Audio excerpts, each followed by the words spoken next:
এবার যে কথা আপনাদেরকে বিরতির আগে বলেছিলাম যে কসবা ল কলেজ, সেখানে জাতীয় মহিলা কমিশনের টিম ইতিমধ্যেই পৌঁছে যান এবং তারপরে আমরা দেখি পুলিশ তাদেরকে বাধা দেন। পুলিশ বাধা দেন এই কারণ তারা ঘটনাস্থল সেখানে যেতে চান এবং সেখানে গিয়ে ছবি তুলতে চান, সে কারণে পুলিশ বাধা দেয়। পুলিশের সঙ্গে তর্কাতর্কি অর্চনা মজুমদারের কলেজের গেট থেকে ফিরতে হয় এনসিডব্লিউর প্রতিনিধিকে, যে ছবি আপনাদেরকে দেখাচ্ছি। পরে ফের কসবা ল কলেজে এনসিডব্লিউর প্রতিনিধি, কথা বলবো প্রতিনিধি সুস্মিতা রয়েছেন আমাদের সঙ্গে। সুস্মিতা, দেখো, কসবা ল কলেজে জাতীয় মহিলা কমিশনের প্রতিনিধি দল অর্চনা মজুমদার তিনি আজ আসেন এবং প্রথম তিনি কসবা থানায় যান, সেখানে পুলিশ আধিকারিকদের সঙ্গে নিয়ে কসবা ল কলেজে যান। ঢোকার মুখে একটা মারপিট হয় পুলিশ আধিকারিকদের সঙ্গে। তার কারণ পুলিশের বক্তব্য ছিল তিনি ক্রাইম সিন বা যেখানে মূল ঘটনাস্থল সেই ঘটনাস্থল পরিদর্শন করতে পারবেন, কিন্তু যেগুলি সিল করা জায়গা বা পুলিশের তরফ থেকে ব্যারিকেড করা হয়েছে যেগুলি তদন্তের স্বার্থে, সেগুলিতে তিনি প্রবেশ করতে পারবেন না। তার পাশাপাশি কোনো রকম ভিডিওগ্রাফি করতে পারবেন না।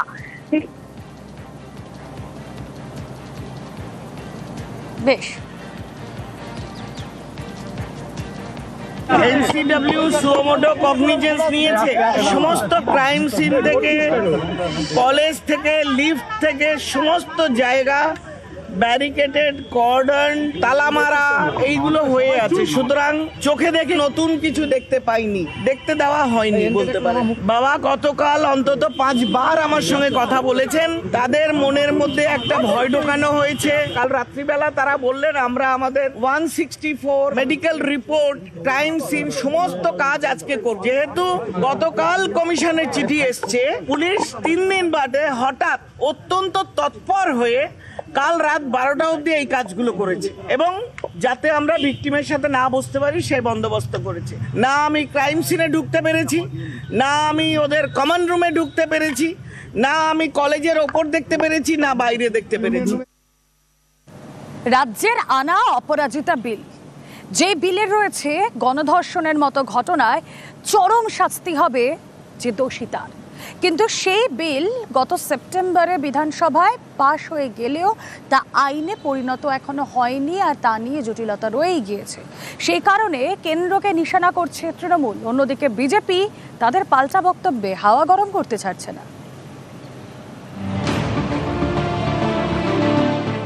ধর্ষণের মতো অপরাধের ফাঁসির সাজা, এমনই বিল নিয়ে আসে রাজ্য সরকার।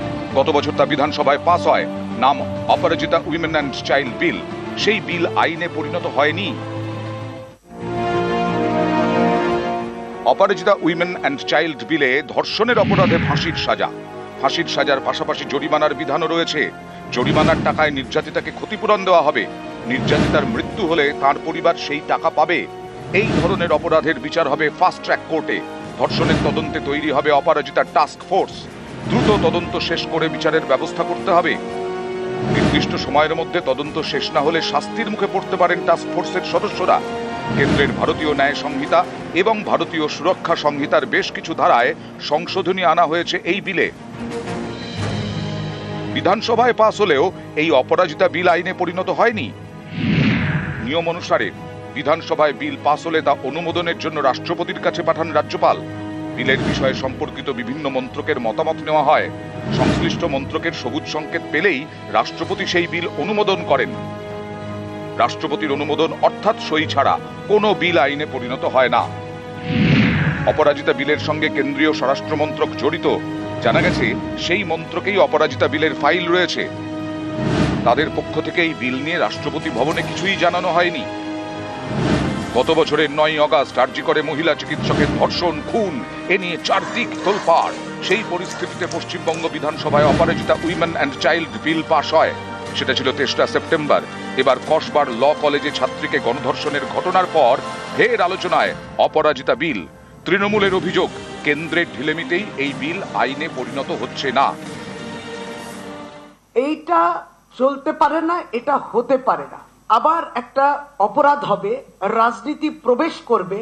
আসুন না, আলোচনাটা এইভাবেই হোক যে অপরাজিতা বিল, যেটা আমাদের বিধানসভা, পবিত্র বিধানসভায় পাশ হয়ে গেছে 10 মাস আগে সর্বসম্মতভাবে, মেয়েদের পক্ষে বিল, অপরাধ হলে কঠিন শাস্তি, মৃত্যুদণ্ডও হতে পারে। কে আটকে রেখেছে? এটা মানুষের কথা, তাদের দাবি। অপরাজিতা বিল আইন হোক। কেন বিল হিসেবে রয়েছে? কারণ ভারতীয় জনতা পার্টি আটকে রেখেছে। কিসের অপরাজিতা বিলের কথা বলছেন? আমরা বিধানসভার মধ্যেও প্রশ্ন তুলেছিলাম যে ফাস্ট ট্র্যাক কোর্ট এই ধরনের ঘটনার আজও কি সেগুলো কার্যকরী করেননি? এই ধরনের অত্যাচারিত নির্যাতিত মহিলাদের জন্য তার হোলিস্টিক ডেভেলপমেন্ট, তার যে ট্রমা হয়েছে সেটাকে আটকানোর জন্য ওয়ান স্টপ সেন্টার মাননীয় প্রধানমন্ত্রী করেছেন। আপনি এখানে কার্যকরী করতে দেননি, লাগু করতে দেননি। অপরাজিতা বিল জীবনেও আসবে না। যেখানে ভারতীয় ন্যায় সংহিতা রয়েছে, আপনি আলাদা করে পশ্চিমবঙ্গের জন্য আলাদা নিয়ম করবেন, তার জন্য আপনার বিচার দিতে অসুবিধা হচ্ছে। কাকে বোকা বানাচ্ছেন? নিউজ 18 বাংলা। সিবিআই নয়, কলকাতা পুলিশেই আস্থা নির্যাতিত ছাত্রীর পরিবারের। তড়িঘড়ি গ্রেফতারিতে খুশিও তারা।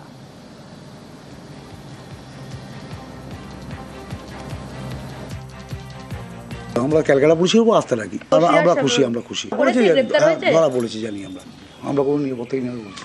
ন্যাশনাল ওমেন কমিশন নিয়েও আপনারা কিছু মানে আমরা ভাবছেন? বলে দিয়েছি, ফোন করেছিলেন, বলে দিয়েছি। কি বলেছেন? ওইটাই বলেছি যে আমরা এখন এই নিয়ে বেশি কিছু বলতে চাই না। আমাদের হুমকি আসবে না, আপনারা একটু জেনে রাখুন, আমাদের কাছে হুমকি আসবে না। আমরা সর্বোচ্চ দেখে ছাড়বো। আমাদের কোনো রাজনীতির দরকার নেই, কোনো কিছু দরকার নেই, আমরা সর্বোচ্চ দেখে ছাড়বো। আমরা তো এখনও বলছি আমরা পুলিশের, ক্যালকাটা পুলিশের আস্থা রাখি। সিবিআই তদন্ত কি চান? না, ন্যাশনাল ওমেন কমিশনের সাথে যোগাযোগ করেছেন? আমরা করিনি, আমাদের ফোন করেছিল, আমরা বলে দিয়েছি। দক্ষিণ কলকাতার ল কলেজের মধ্যে ছাত্রীকে গণধর্ষণের অভিযোগ কার দিকে? মূল অভিযুক্ত কে? মূল অভিযুক্ত মনোজিৎ মিশ্র। সেই মনোজিৎ মিশ্রর একটা দাদাগিরি চলতো কসবা ল কলেজে। 2022-এ সে পাস আউট হয়ে গিয়েছিল, কিন্তু তারপরেও ম্যাঙ্গো টিমের দাপাদাপি দেখুন একবার।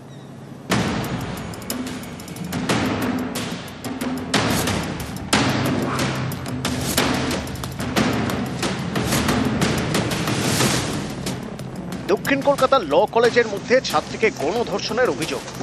এই অভিযোগে গ্রেপ্তার মনোজিৎ মিশ্র সহ একাধিক।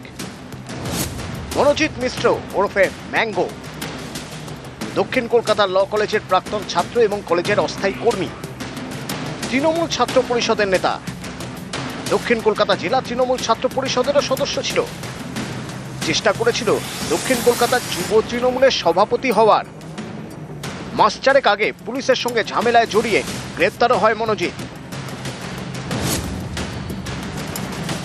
মনোজিৎ মিশ্র কলেজের মধ্যে গণধর্ষণের মূল অভিযুক্ত। অনেকেই বলছেন মনোজিৎ কলেজের অস্থায়ী কর্মী, কিন্তু তার প্রভাব দেখা যাবে কলেজে ঢুকলেই। মনোজিতের নামে দেওয়াল লিখন। দক্ষিণ কলকাতার ল কলেজে দাদাগিরি চালাতো টিম MM, অর্থাৎ মনোজিৎ মিশ্র টিম। মনোজিতের ডাক নামে এই দলের আর এক নাম টিম ম্যাঙ্গো। উনি ইউনিয়ন লিডার ছিলেন আমাদের, উনি প্রাক্তন ছাত্র ছিলেন। মনোজিৎ দা যে এরকম করবে এটা আমার খুব খারাপ লেগেছে। মানে দাদা হিসেবে মানতাম আমরা। ল কলেজের প্রাক্তন ছাত্র হয়েও কলেজে ব্যাপক দাপট। অভিযোগ বিভিন্ন নেতার নাম নিয়ে কলেজে দাদাগিরি করত মনোজিৎ। সেই অভিযোগ গিয়েছিল কলেজের নিরাপত্তার দায়িত্বে থাকা বেসরকারি এজেন্সির কাছে। তো অ্যাডামান্ট অ্যাটিটিউড। পিনাকি বাবু, মনোজিৎ সম্পর্কে আপনি কি বলতেন? যে এখানে একজন আছে, কি ওর নাম, এসব বড় দাদাগিরি। একবার বললো ম্যাঙ্গো না কি নাম নাকি, ওরই একই দাদাগিরি। সবাই জানে, সবাই। মনোজিৎ এক্স স্টুডেন্ট ছিল, এরপরে পিওরলি টেম্পোরারি। এত প্রিভিলেজ কেন দেওয়া হতো মনোজিৎকে কলেজে? আমি সেটা জানি না। 2022-এ পাস করেছে, এখনো কলেজে এত অবাধ যাতায়াত। এটা আমি বলতে পারবো। জায়গায় জায়গায় মনোজিৎ দাদা টিম MM লেখা। এটা আমি বলতে পারবো না। মনোজিৎ কি এখানকার নেতা সবথেকে বড় নাকি? না। তাহলে এত প্রিভিলেজ কেন কলেজে আসতো? এগুলো সব যিনি প্রেসিডেন্ট যেদিন আসবেন জিজ্ঞেস করবেন। 2012 সালে দক্ষিণ কলকাতার ল কলেজে ভর্তি হয় মনোজিৎ মিশ্র। তারপর থেকেই কলেজে বিভিন্ন গোলমালে নাম জড়ায়, মারামারিতেও অভিযুক্ত। 2014 সালে কলেজ থেকে নাম বাদ দেওয়া হয় মনোজিতের। 3 বছর পরে 2017 সালে ফের ল কলেজে ভর্তি হয়। সে বছর প্রিন্সিপালের ঘর ভাঙচুর আর সিসি ক্যামেরা ভাঙায় নাম জড়ায় তার। কলেজের সিসি ক্যামেরার অথরিটিও ছিল মনোজিতের হাতে। ল কলেজের তৃণমূল ছাত্র পরিষদের ইউনিট প্রেসিডেন্ট পদে ছিল মনোজিৎ।